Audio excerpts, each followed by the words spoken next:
رب اشرح لی صدری ویسر لی امری واحلل عقدۃ من لسانی یفقہوا قولی اما بعد فاعوذ باللہ من الشیطان الرجیم بسم اللہ الرحمن الرحیم۔ السلام علیکم، کیسے ہیں آپ سب؟ خیریت سے ہیں؟ سب سے پہلے میں آپ کو اپنا تعارف کروا دیتا ہوں۔ میرا نام ہے محمد سعید اور میں یہاں پہ ایز اے لا انسپکٹر بطور ASI یہاں پہ میری پوسٹنگ ہے۔ اور آج کا ہمارا جو ٹاپک ہے وہ ہے فرسٹ ایڈ، ابتدائی طبی امداد۔ تو آج ہم دیکھیں گے کہ فرسٹ ایڈ کیا ہے، ابتدائی طبی امداد ایک پولیس افسر کے لیے کیوں ضروری ہے۔ تو ابتدائی طبی امداد فرسٹ ایڈ کا مطلب ہے، اس کی تعریف مختصر یوں ہوگی کہ وہ امداد جو حادثات کی صورت میں طبی نقطہ نظر سے دی جائے، وہ امداد جو حادثات کی صورت میں طبی نقطہ نظر سے فراہم کی جائے۔ تو اس میں یہ ہے کہ ایک پولیس افسر کے لیے ضروری ہے کہ چونکہ ہم پولیس افیسر ہیں اور جب بھی کسی جگہ پہ کوئی حادثہ ہو جاتا ہے تو ہم سب سے پہلے بطور فرسٹ رسپونڈر کے طور پہ وہاں پہ پہنچتے ہیں۔ تو ہمیں فرسٹ ایڈ کے چند اصول جو اگر ہم جان لیتے ہیں تو ہمیں کسی بھی لمحے شرمندگی کا سامنا نہیں کرنا پڑتا۔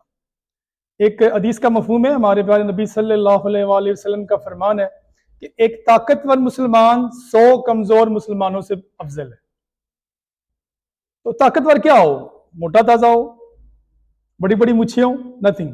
آپ کو اس میں طاقتور سے یہ ہے کہ آپ کے پاس مہارتیں ہوں، سکلز ہوں، آپ کو ڈرائیونگ آتی ہو، آپ اچھے سنیپرز ہوں، آپ لا پہ عبور حاصل رکھتے ہوں، آپ اچھے پریڈ کر سکتے ہوں، ایک فزیکل فٹنس آپ میں اچھی ہوتی ہو۔ تو یہ فزیکل فٹنس آپ میں آئے گی تو پھر ہی آپ آگے اچھے طریقے کے ساتھ بڑھ سکتے ہیں۔ تو اسی طرح فرسٹ ایڈ کے اصول آپ کو پتہ ہونے چاہیے کہ جب حادثہ ہو جائے گا تو سب سے پہلے ہم نے پہنچنا ہے، تو کیسے ہم نے اپنے فرائض جو ہیں وہ سر انجام دینے۔ تو اس میں دیکھتے ہیں جی کہ سب سے پہلے اس کا تعارف ہے کہ فرسٹ ایڈ وہ امداد جو حادثات کی صورت میں طبی نقطہ نظر سے دی جائے۔ ڈاکٹر کے آنے سے پہلے یا ہم مریض کو شفٹ کرتے ہیں ہاسپٹل میں، تو اس دوران جب ہم مریض کو شفٹ کریں گے تو اس دوران ہم اس کو امداد فراہم کریں گے۔ ہم نے سب سے پہلے کیا کرنا ہے کہ ہم نے سب سے پہلے جائے حادثہ سے زخمیوں کو دور کرنا ہے۔ سپوز ایک روڈ ایکسیڈنٹ ہو جاتا ہے تو ہم روڈ کے اوپر ہی فرسٹ ایڈ فراہم نہیں کر سکتے، سب سے پہلے ہم زخمیوں کو سائڈ پہ لے کے آئیں گے کسی محفوظ مقام پہ۔ اس کے بعد ہم نے دیکھنا ہے کہ آیا کہ بہت گہری جو ہے ان کو زخم تو نہیں ہے۔ اگر ان کو گہرے زخم ہے تو ہم نے سب سے پہلے خون کو روکنا ہے۔ سب سے پہلے ہم نے خون کو روکنا ہے کہ خون کا ضیاع نہ ہو۔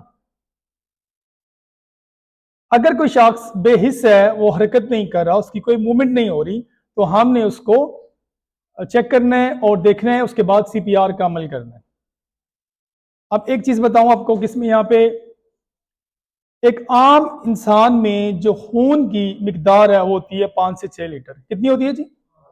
5 سے 6 لیٹر۔ اگر 2.5 لیٹر خون بہہ جائے تو انسان کی موت واقع ہو جاتی ہے۔ تو ہم نے کیا کرنا ہے کہ جب حادثہ ہوتا ہے تو سب سے پہلے زخمیوں کو دیکھنا ہے کہ اگر کسی کو گہرے زخم ہے، چوٹ لگی ہے، پیٹ میں کٹ ہے، اگر سر میں شدید زخم ہے، تو سب سے پہلے ہم نے اس کے خون کو بند کرنا ہے۔ ہمارے پاس جو بھی وسائل ہوتے ہیں، موقع کے اوپر ہمارے پاس جو وسائل ہیں، اس وسائل کے اندر رہتے ہوئے ہم نے تمام اقدامات کرنے ہیں۔ ہمارے پاس کوئی کپڑا ہے، کوئی چادر ہے، کوئی بھی چیز ہے، تو ہم دیکھتے ہیں اگر کسی کے سر میں زخم ہے، پیٹ میں زخم ہے، تو ہم اس کو فل فور اس کو جو ہے وہ کس کے باندھ دیں گے تاکہ خون کا ضیاع نہ ہو۔ اگر خون زیادہ ضائع ہو جائے گا تو پھر کیا ہوتا ہے کہ کسی بھی انسان کی موت واقع ہو سکتی ہے۔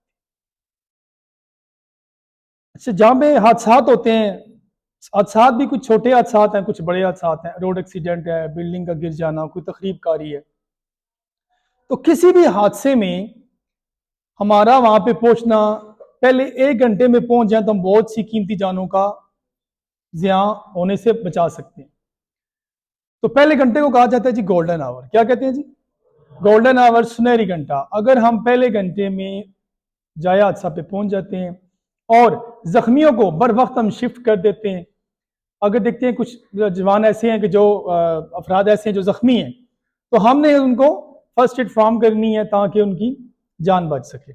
تو ہم ایسے ٹائم پہ وہاں پہنچ کے ان کی نہ صرف جان کو بچا سکتے ہیں، ہم ان کو معذوری سے بچا سکتے ہیں، ہم ان کی تکلیف کو کم کر سکتے ہیں۔ تو ان اصولوں پہ عمل کرنا ہمارے لیے بہت ضروری ہے۔ ہم اگر فرسٹ ایڈ کے چند اصول سیکھ لیتے ہیں تو ہمیں کسی بھی جگہ ایسے موقع پہ ہم جو ہے وہ مایوس نہیں ہوتے۔ تو اللہ تعالیٰ کا فرمان ہے قرآن پاک میں کہ جس نے ایک جان بچائی گویا اس نے پوری انسانیت کو بچایا. تو کریں گے انشاءاللہ اس پہ عمل پھر. تو اس میں جی کہ ہم جب بھی جائے حادثہ پہ پہنچیں، زخمیوں کو دیکھیں، جو شدید زخمی ہیں ان کو ہم پہلے شفٹ کرنا شروع کر دیں. ہم ان کو ہاسپٹل میں شفٹ کریں گے. جو کم زخمی ہیں ان کو وہیں پہ، جو معمولی خراشیں ہیں جن کو یا معمولی زخمی ہیں ان کو ہم اسی جگہ پہ ہی ٹریٹمنٹ شروع کر دیں گے اور ان کو وہاں سے ہم فری کر سکتے ہیں. لیکن جن کے گہرے زخم ہیں، پیٹ میں زخم ہے یا سر پہ ہیں، ہم ان کو ہاسپٹل شفٹ کریں گے. اور اس کے علاوہ جیسے کسی حادثے کی اطلاع ملتی ہے تو ہم نے جائے حادثہ پر پہنچ کے سب سے پہلے ایمرجنسی سروس جو ہے 1122 اس کو اطلاع کرنی ہے، تاکہ وہاں سے ہمیں مزید امداد جو ہے وہ مل جائے، مزید فورس آ جائے اور ہماری ہیلپ ہو سکے. اب ہم نے یہ دیکھنا ہے کہ جائے حادثہ پہ جو نوعیت ہوتی ہے حادثے کی، اس کو دیکھنا ہے کہ آیا کوئی بہت بڑا حادثہ تو نہیں ہے. ایک گاڑی کا اگر حادثہ ہے اس میں کم افراد ہوں گے. اس کے برعکس اگر کوئی بس کا حادثہ ہے تو اس میں زیادہ افراد ہیں. اگر کسی بلڈنگ میں کوئی آگ لگ جاتی ہے، کوئی حادثہ پیش آ جاتا ہے تو اس میں ہمیں زیادہ فورس چاہیے. تو جب بھی کسی جگہ حادثہ ہو جاتا ہے تو بعض دفعہ ایسے تو کہ چھوٹے حادثات ہیں، ویسے بڑے حادثات میں آ جاتے ہیں ہمارے ارتھ ہے، سیلاب ہے، تو یہاں پہ جو لوکل انتظامیہ وہ کم پڑ جاتی ہے. پھر وہ دوسرے ضلع سے یا دیگر جگہوں سے بھی ہمیں فورس اور دیگر جو ہماری سروسز ہیں ان کو بلانا پڑتا ہے ہیلپ کے لیے.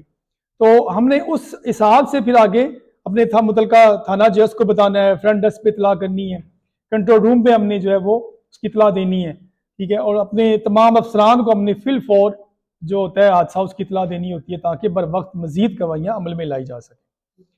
تو یہ تمام چیزیں ان کو دیکھنا ہے. تو یہ جی ہمارا فرسٹ ایڈ کا پہلا جو لیکچر تھا. تو امید کرتا ہوں کہ اب سب کو سمجھ آ گیا ہوگا. اگر کسی کا کوئی کوشچن ہے تو وہ پوچھ سکتا ہے. Thank you very much.